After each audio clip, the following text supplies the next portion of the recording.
The Affordable Connectivity Program helps to bridge the digital divide by ensuring that every student, especially our Pell Grant students who are eligible for the program, has the chance to thrive academically and to fulfill their potential, making this program even more important to the students we serve right here on our campus. I am grateful to the state of Maryland and the FCC for making this training and program available to our community here on the Eastern Shore. So thank you all for being with us.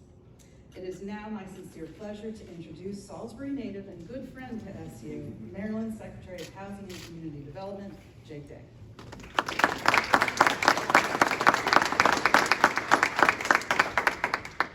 Well, President LaBrie, thank you so much. Thank you for having us here. Thank you for having me on campus about 250 feet from my home. I'm embarrassed to admit that I drove over, but only because of the packed agenda we have after this. Congratulations on the start of another great academic year here at Salisbury University. I really can't imagine a better treat than being here in my hometown with you and with America's greatest governor, our Governor Wes Moore.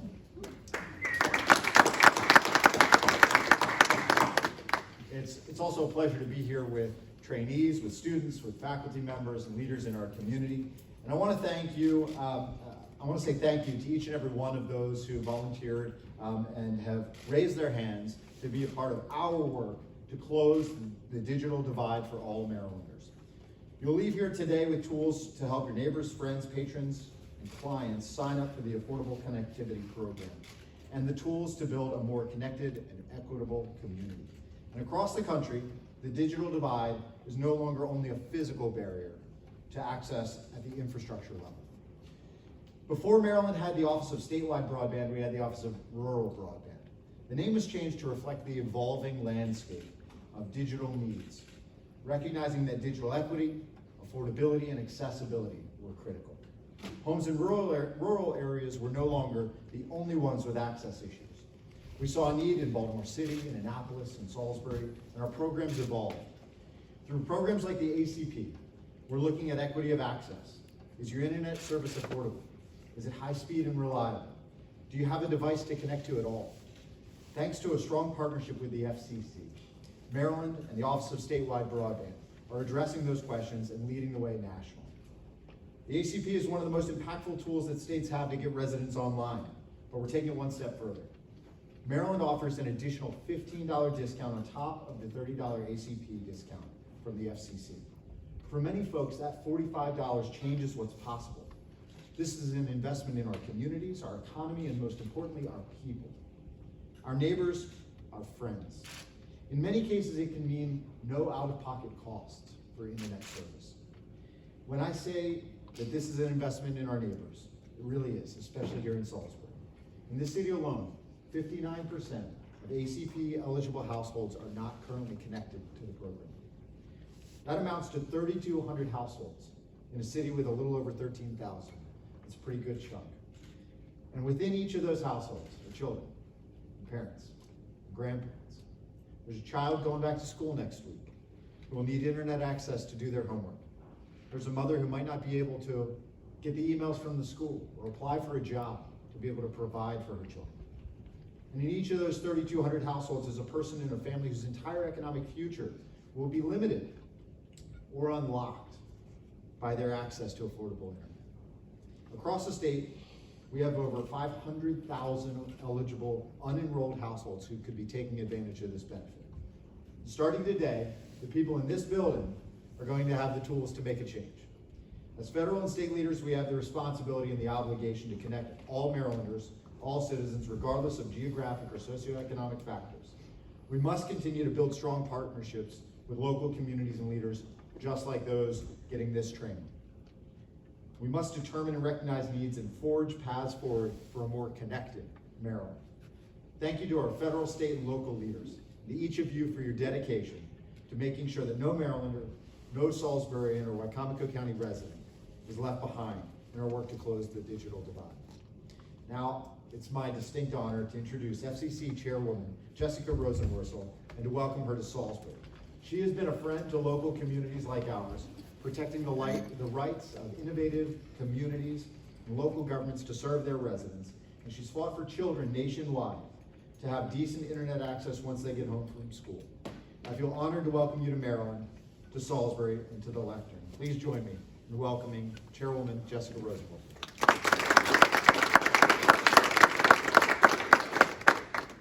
Thank you so much. It is terrific to be here in Salisbury, and it's terrific to see so much energy directed to closing our nation's digital divide. Now, there was a time not that long ago when we talked about broadband and we treated it as nice to have, but it's need to have for everyone, everywhere. You know, the pandemic changed us because it put right out in the open the digital divide. We all saw kids sitting at fast food restaurants with laptops perched on their knees because they didn't want to be locked out of online class, and yet they didn't have the ability to go online at home. We saw cars parked in parking lots in front of libraries where people were trying to keep up with family, friends, and their coworkers because they didn't have broadband at home. And we all know some people who couldn't quite take that telemedicine appointment, figure out how to get it work, have the bandwidth they needed to be able to keep up with their health care. And I think the thing is, it doesn't have to be that way in the United States. We should be able to reach 100% of the people in this country. And we can do it. And the good news is we have more programs in Washington to make that possible than ever before. My colleagues at the Department of Commerce are running big programs to make sure broadband reaches parts of this state and every other state where there isn't infrastructure. So that means down long roads in the Eastern Shore and up mountains and hills in Western Maryland. But there's another part of the digital divide, and that's affordability. And we now have programs to address that too. And at the FCC, we are now running the nation's largest broadband affordability effort ever. It's called the Affordable Connectivity Program, and because in Washington we abbreviate everything, we call it the ACP. ACP is helping 20 million households get online and stay online. We've been able to grow this program that far because we've worked with local communities like the one here, like what we're doing today, to make sure you get the word out and tell people about this program. Let them know if they have a Pell Grant, a child at home who is on the free and reduced lunch program, or someone they know who relies on SNAP or Medicaid, that they're eligible for this program. We can help support their monthly broadband bill. We can help them get online and stay online. I think that's a really profound difference in the lives of people in that household, because you don't have a fair shot at success today without getting online, without staying online, and ACP can help everyone do it. Now, the thing is, if it sounds like a lot of change to say reach 100% of us, I just want to say we are going to be able to do it. We're going to be able to do it here in Maryland. We're going to be able to do it in every state across the country because we are making it a priority like never before. That's why you're here. And you know, change sometimes comes slow, but we have the first African-American governor of the state of Maryland. And I'm standing before you as the first woman to ever lead the Federal Communications Commission in US history. But I don't want to take that long. So I want to be able to work with all of you and let you know that the FCC will partner with all of you to get the word out about ACP so we can reach 100% of us and close the digital divide. Now, it is my great pleasure to introduce Governor Westmore, the mayor of the great state of Maryland.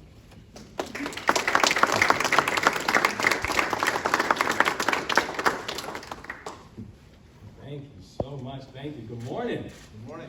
What's going on, Seagull Nation? How you guys doing? It is an absolute honor to be here. First, to Chair Roosevelt Warsaw, just thank you. You know, I was saying earlier, presence matters. Where you show up matters. And things don't happen by accident. Progress does not happen by accident. Progress happens because we're intentional about it. Things do not happen. Things are made to happen. And when we're talking about being able to make sure that everybody is seen, everybody is online, and that everyone can get access to the ACP, that does not happen because of an accident. It doesn't happen just because of time. It happens because it is pushed. And so we are grateful for your leadership and grateful that you are the one continue to push us to be better and to be more inclusive in the way we talk about access for all people. And we're happy that you're here in Maryland, you know, get to know.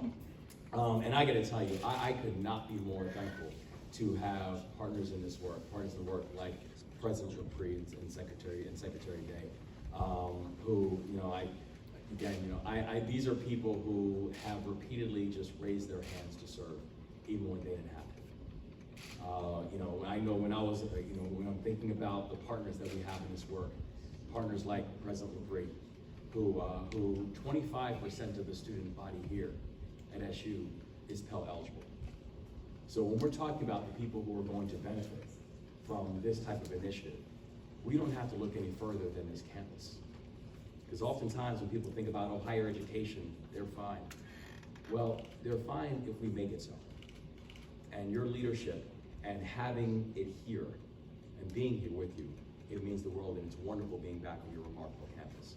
And Secretary Day, who I have admired his leadership for a very long time, so much to the point that I said, listen, I know you love Salisbury, but the whole state needs you right now.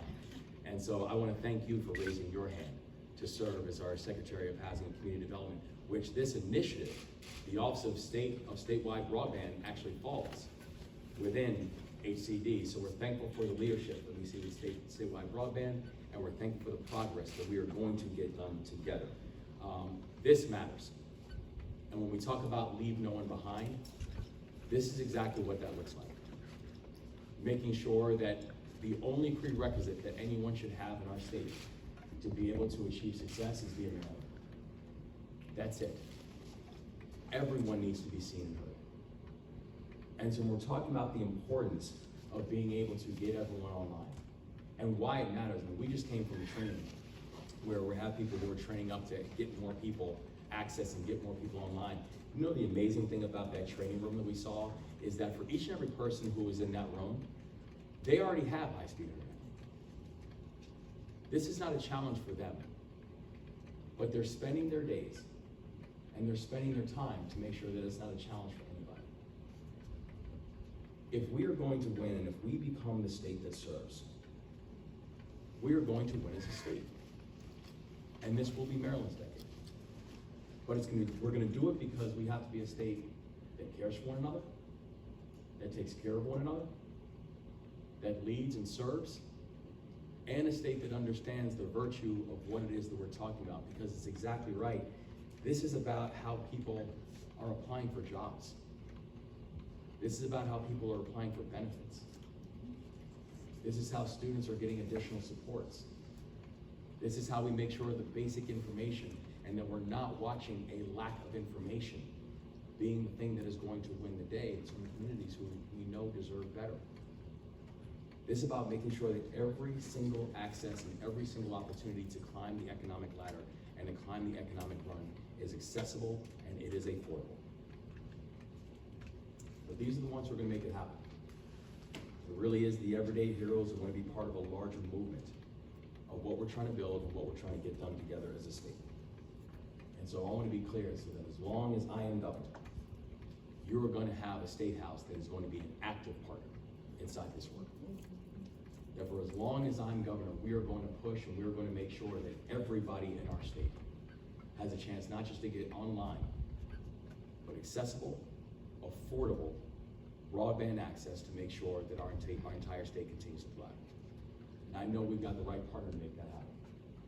Because when we think about the partnership that we have right now with the federal government, that we announced just earlier this summer, a $267 million investment that's going towards expanding broadband all throughout the state of Maryland.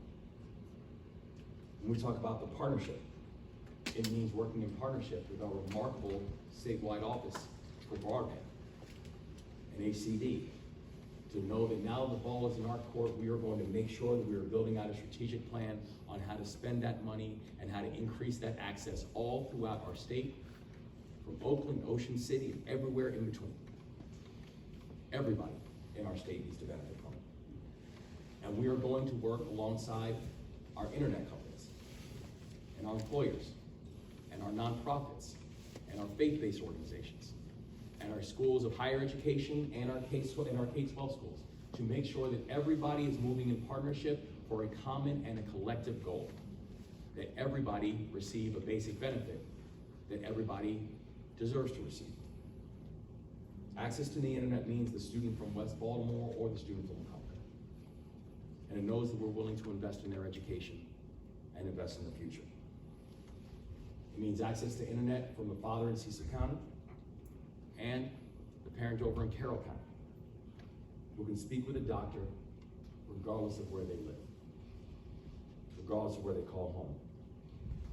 And access to the internet means helping the upstart entrepreneur, whether they are in St. Mary's or whether they're in Hartford, to know that they can turn their business into a growing reality where they can hire as many Marylanders as humanly possible. This is how we win.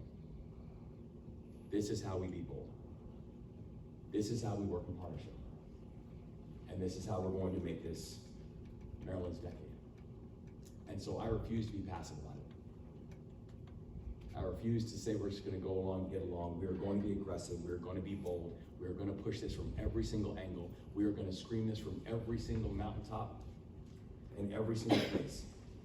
Because in partnership, we're going to be able to get this done. And so I'm proud of this team. I'm proud of this room. I'm proud of this university. I'm proud of the city, proud of this town. I'm proud of this state. Because Maryland's going to lead. And we're going to get it done. And we're just getting started. So thank you all. Bless you. And we are so thrilled to get to work. Thank you.